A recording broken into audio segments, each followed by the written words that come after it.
아들이 이제 태어나는 그런 축복을 받았는데요. 많은 분들의 관심과 기도를 힘입어서 아주 무럭무럭 잘 크고 건강하게 지내고 있습니다. 여기 계신 많은 분들이 그러시듯이 저도 부모가 되어 보니 이제야 부모의 마음을 조금씩 이해하는 것 같습니다. 물론 이전에도 알고는 있었습니다. 아버지는 나를 사랑하시지, 어머니는 나를 사랑하시지. 나는 아버지께 참 귀한 존재지. 참 나는 어렸을 때서부터 그런 대접을 잘 받고 자랐지. 알고는 있었으나 사실 저는 그것에 대해서 이해하지는 못하고 있었다라는 생각이 듭니다. 실로 부모의 사랑은 그 존재를 바라보기만 해도 몰입이 될 정도로 참으로 깊은 사랑이었다. 나는 아무것도 몰랐었다라는 생각이 최근에 들고는 합니다. 이 동서고금을 막론하고 이런 마음은 모든 부모님들의 마음속에 강력하게 자리 잡고 있었던 것 같습니다. 그러기에 어떻게 해서든지 내 자식에게 좋은 거 있으면 조금이라도 더 주려고 하고, 조금이라도 해가 가는 것이 있다면 절대 해당 사항이 없게끔 그렇게 부모가 노력을 하는 모습을 보곤 하지요. 하나님은 사람의 마음을 감찰하시는 분입니다. 그리고 사람의 이런 눈높이에 맞춰서 진리를 선포하시는 분이시죠. 그리고 하나님의 말씀인 이 성경은 그런 진리에 대해서 늘 진심입니다.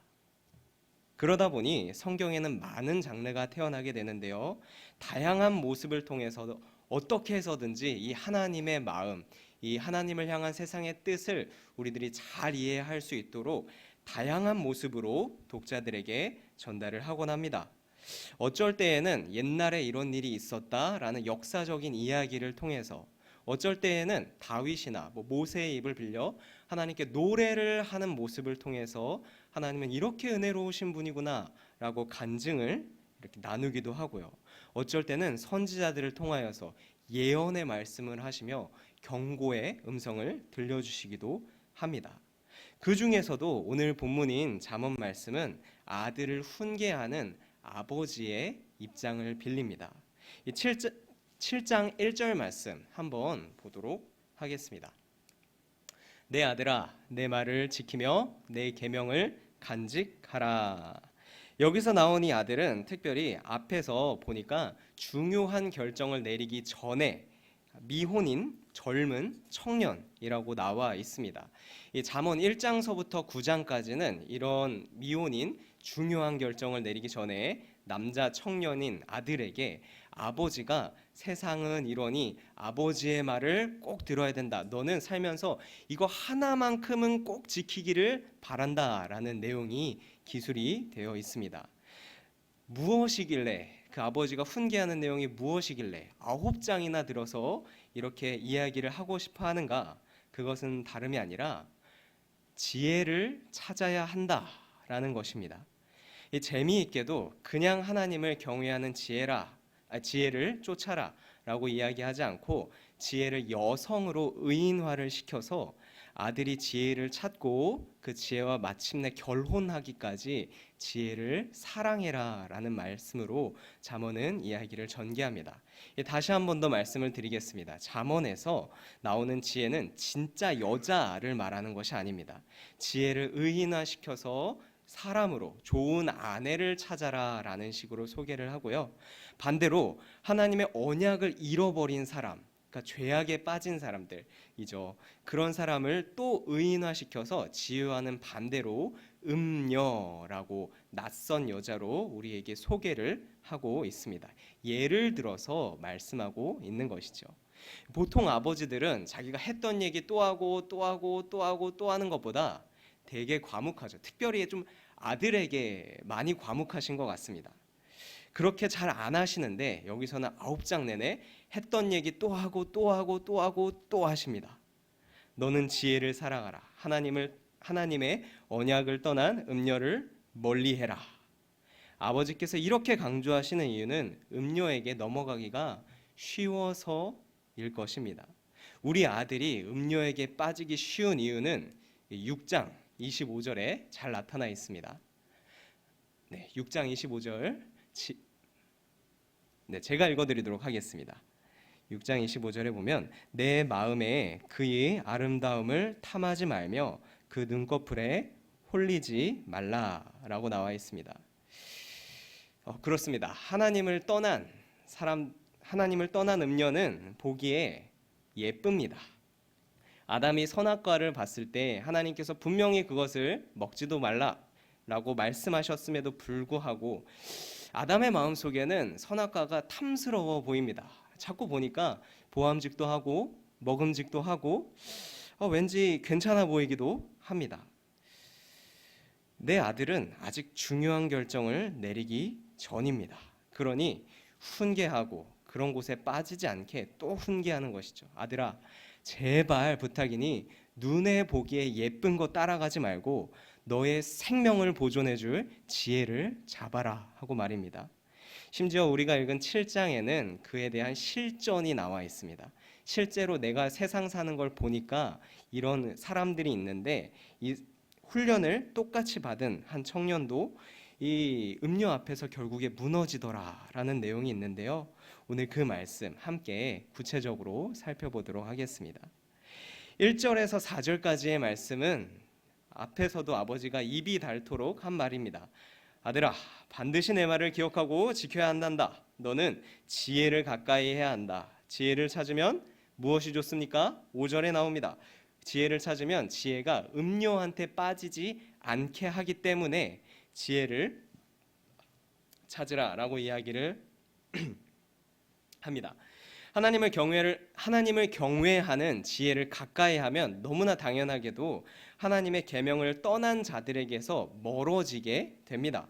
내가 말씀으로 충만하고 기도로 충만하고 가만히 있어도 막 착한 마음이 샘솟고 할 때 이웃과의 술자리가 그리워지지 않고 막 죄를 짓는 자리, 남 험담하는 자리가 그렇게 탐탁지 않게 느껴지는 것은 바로 이런 이유 때문입니다.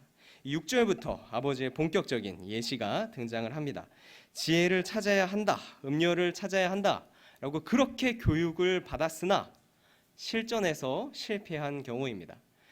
이 말씀을 보면서 아니 왜 다 알고 있는데도 이 사람은 넘어가는가 우리가 집중해서 살펴보기를 원합니다. 7절에 보니 이 남자를 본격적으로 소개합니다. 이 남자를 무엇으로 소개를 한가? 이 남자는 어리석은 자다라고 이야기를 합니다. 이 어리석은 자라는 게 지식이 부족하거나 아직 덜 배웠다 그런 말보다는 원문에 마음이 아직 부족한 사람이다라고 나와 있습니다. 이 마음이 부족한 사람이 어느 깜깜한 밤에 길을 걷고 있습니다. 그리고 한 여인을 만나게 됩니다. 근데 이 여인이 기가 막힙니다. 이 여인은 간교한 자다라고 나와 있는데요. 이 간교한 자의 원래 뜻은 마음이 준비되어 있는 사람입니다. 이 주인공 남자는 아직 마음이 준비되어 있지 않은데 이 여자는 아주 마음이 철저하게 준비되어 있는 사람입니다. 처음 만나면서부터 이 남자를 속이려고 준비를 다 하고 나서 만나는 겁니다. 또 기생의 옷을 입고 있다라고 나옵니다.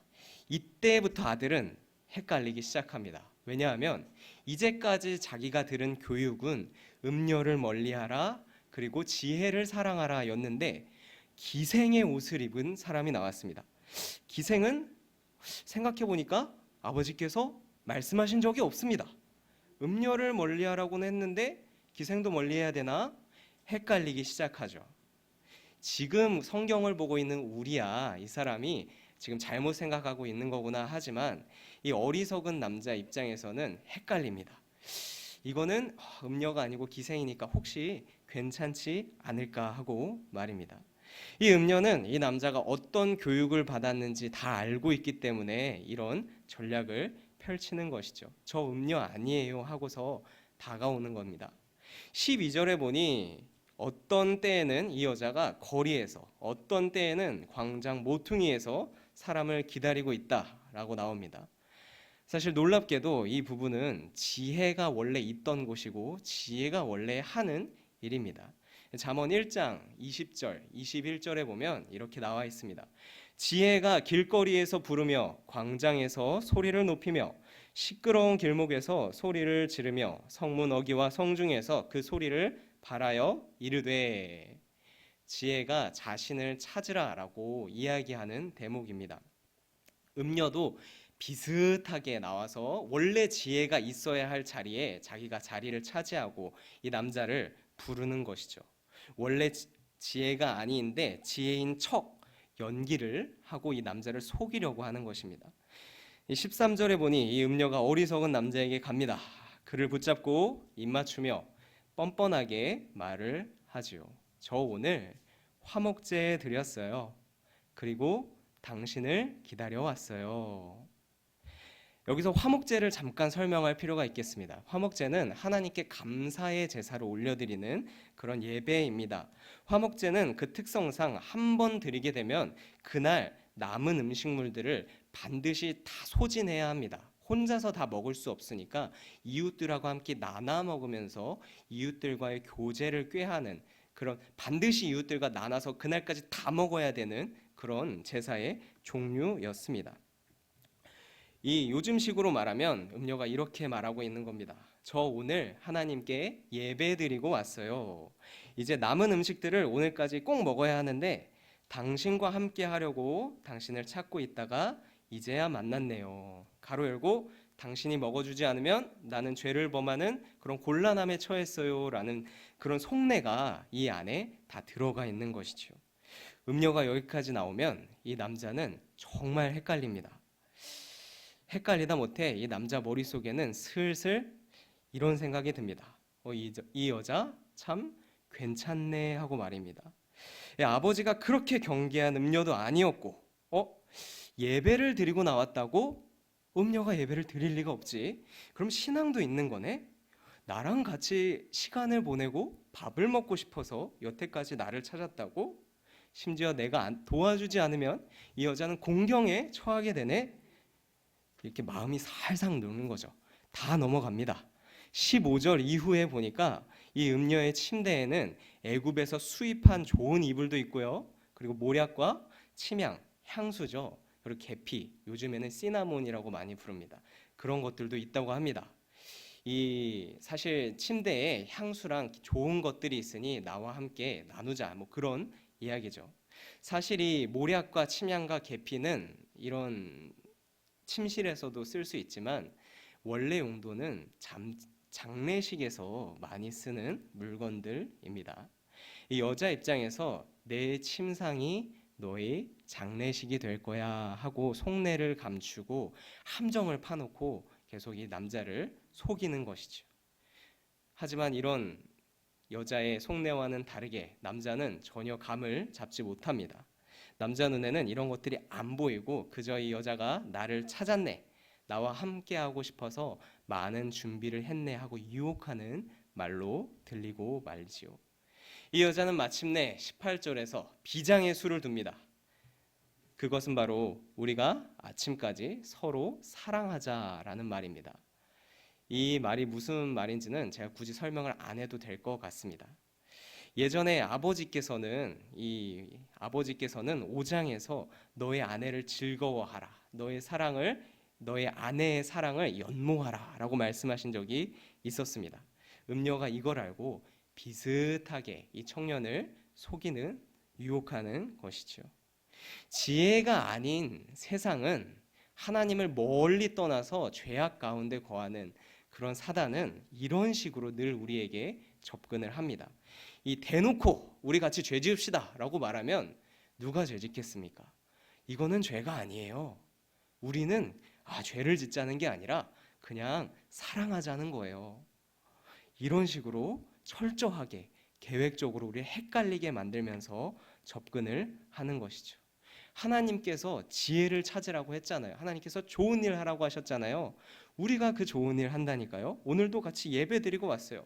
좋은 것을 당신과 나누고 싶어서 기다려 왔어요. 같이 사랑합시다. 말로 듣기에는 얼마나 아름다운지 모르겠습니다.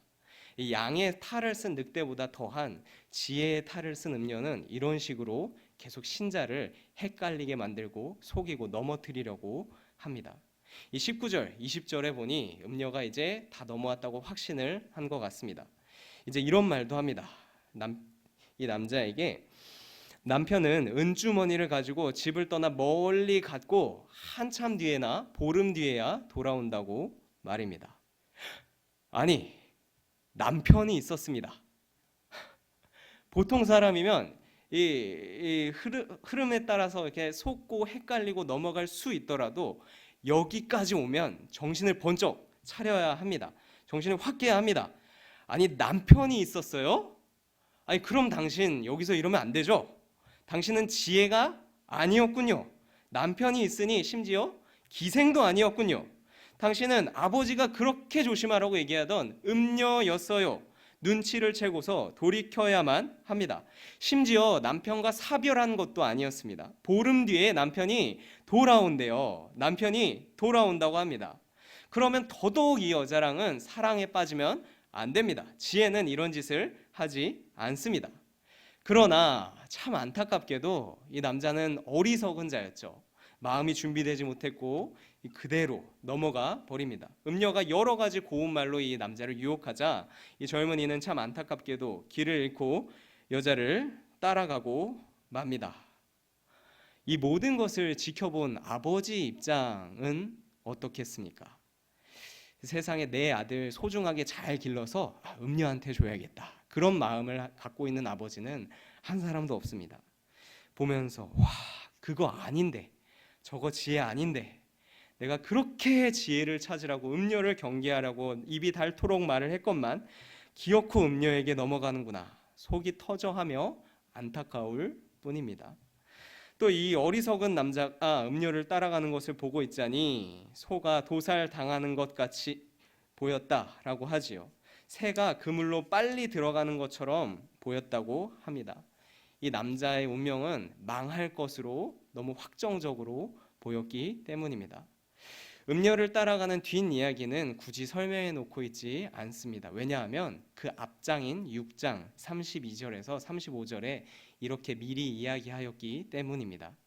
여인과 간음하는 자는 무지한 자라. 이것을 행하는 자는 자기의 영혼을 망하게 하며 상함과 능욕을 받고 부끄러움을 씻을 수 없게 되나니, 왜냐하면 남편이 투기로 분노하여 원수 갚는 날에 용서하지 아니하고 어떤 보상도 받지 아니하며 많은 선물을 줄지라도 듣지 아니하리라.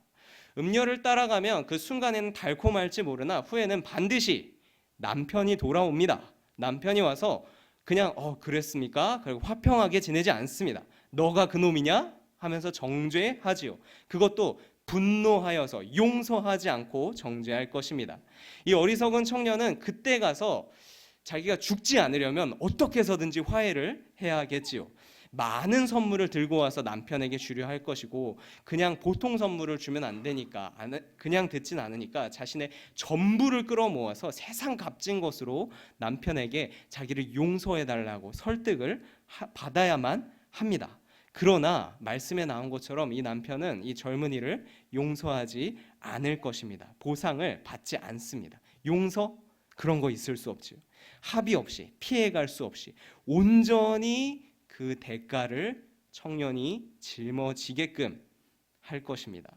이러면 이 젊은이는 환난 날에 솟아날 구멍 없이 그렇게 망하게 되는 것입니다. 이 아버지가 이 이야기를 자기 아들에게 들려주는 이유는 26절에 나와 있습니다. 대저 그가 많은 사람을 상하여 엎드러지게 하였나니 그에게 죽은 자가 허다하니라. 이미 이런 식으로 음녀는 많은 사람들을 사망의 길로 이끌었었습니다. 한두 명 이렇게 한 게 아닙니다. 이런 전례가 수도 없이 많이 있습니다. 아버지 입장에서는 여전히 뻔한 방법을 그렇게 쓰는데 많은 사람들이 여전히 거기에 걸려서 넘어집니다.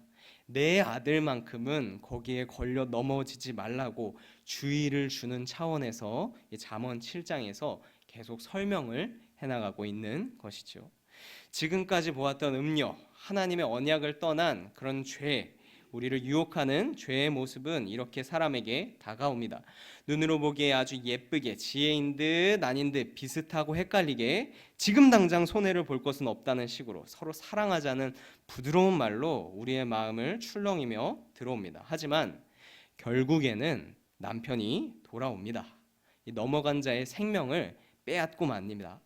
그러고 나면 한 사람을 완전히 넘어뜨린 것에 만족하지 않고 그럼 그 다음 사람, 더 많은 사람을 넘어뜨리기 위해 지혜인 척하고 지혜의 자리에 앉아서 많은 사람들을 부릅니다. 우리가 이렇게 남의 이야기를 볼 때는 저 이거 멍청하게 저걸 넘어가나, 이 남편이 있다는데 저 홀랑 넘어가 버려가지고 그렇게 망해버리나, 이게 좀 답답하고 이게 좀 아쉬워 보이지만 사실 당사자 입장에서는 이 이야기 속 주인공처럼 그 상황을 정확하게 분별하기가 쉽지가 않습니다. 이 지혜와 죄를 분별하는 것이 우리 삶의 현실에 있어서는 참 쉽지 않다라는 것을 봅니다. 어쩔 때는 다 알면서도 내 마음속에 죄성이 있기 때문에 나는 여전히 교만하고 나는 여전히 게으르고 나는 여전히 편한 길로만 가고 싶기 때문에 하나님의 말씀이 분명히 보이는데도 눈 질끈 감고 의도적으로 죄악을 사랑하는 경우도 많이 있습니다. 사실 많이 있는 것이 아니라 모든 사람이 그렇습니다. 모든 사람이 죄를 범하였음에 하나님의 영광에 이르지 못하였다라는 로마서 말씀은 우리가 얼마나 편만해진 죄 가운데서 살아가는지를 노골적으로 보여줍니다. 죄송합니다. 아직은 꽤 괜찮은 듯 보이지만 아직은 내가 지은 죄를 아무도 모르고 있고 이거에 대해서 뭐라고 알아도 하는 사람도 없고 그렇게 스리슬쩍 넘어가는 듯 하지만 언젠가는 이 잠언의 주인공처럼 죄에 대해서 대가를 치를 날이 옵니다. 이 잠언 6, 7장 식으로 말씀을 드리면 언젠가 이 남편이 분노에 차서 돌아올 날이 오고 맙니다. 그때 가서 용서를 구하면 늦었습니다. 그때 가서 그래도 하여튼 안 죽으려면 용서를 받아야만 하니까 내가 가진 모든 걸 탈탈 털어서 있는 힘껏 많은 것을 해보겠지만 어떠한 것으로도 나의 지난날의 죄를 덮을 수는 없습니다. 언젠가는 내가 지은 죄가 나를 용서하지 않고 나를 압도하는 날이 분명히 오고 말 것입니다. 우리 이사야 53장 4절에서 6절 읽어드리도록 하겠습니다. 그는 실로 우리의 질고를 지고 우리의 슬픔을 당하였거늘 우리는 생각하기를 그는 징벌을 받아 하나님께 맞으며 고난을 당한다 하였노라. 그가 찔림은 우리의 허물 때문이요 그가 상함은 우리의 죄악 때문이라. 그가 징계를 받음으로 우리는 평화를 누리고 그가 채찍에 맞음으로 우리는 나음을 받았도다. 우리는 다 양 같아서 그릇 행하여 각기 제 갈로 갔거늘 여호와께서는 우리 모두의 죄악을 그에게 담당시키셨도다. 우리가 고난주간에 많이 읽는 말씀입니다. 우리는 우리 양 같아서 각기 제 갈로 그릇된 길로 행했지만 하나님께서는 그런 그릇된 길로 가는 길을 온전히 너희가 잘못한 그대로 벌을 받아라 라고 내버려 두시지 않았습니다. 예수님을 보내주셨지요. 그리고 예수님이 십자가에서 찔리고 찢기심으로 사실상 우리가 지혜를 버리고 음녀를 쫓아간 잘못을 대신 받아주십니다. 우리를 사랑하시는 예수님이 그 징계를 대신 감당하셨습니다. 이 대신 속죄함을 받았다, 이것이 우리에게 은혜가 된다라고 해서 우리는 그 예수님의 십자가의 은혜를 부를 때 대신 속죄함을 받았다 해서 대속의 은혜라고도 부르지요. 그렇게 다시 새 생명을 얻은 우리들에게 잠언은 이야기합니다.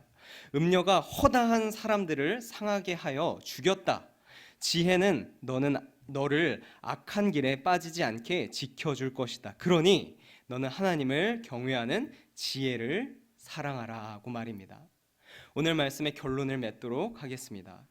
아까 말씀드린 것처럼 죄가 죄처럼 대놓고 다가오면 어느 누가 참 마음에 양심이 있다면 넘어가지 않겠지요. 하지만 죄는 자꾸만 지혜인 척합니다. 이 정도는 괜찮지, 이 정도는 다 괜찮아, 그런 모습으로 우리에게 찾아와 우리를 유혹하죠. 이미 많은 사람들이 거기에 부딪혔고 넘어져서 망했습니다. 내가 지은 죄는 그냥 과거에 묻히고 끝나는 것이 아닙니다. 언젠가는 나에게 다시 돌아와 나를 압도하여 곤경에 처하게 만들 것입니다. 이 모든 사람이 죄를 지었을 때 우리는 예수님이 그 모든 질고를 지고 십자가에서 돌아가셨습니다. 우리는 대속의 은혜를 받고 새 생명을 받았습니다. 이제 대속의 은혜를 입는 우리는 주의 말씀이 우리를 감동시키는 삶을 살기를 꿈꾸어야 합니다. 그렇게 기도하며 나아가야만 합니다. 우리에게 분별력을 주시고 위기의 순간에 하나님의 경외를 지혜를 사모하기를 더 함께 구하기를 힘씁시다. 우리의 아버지 하나님은 우리가 지혜를 달라고 기도할 때에 외면하시는 이가 아니십니다.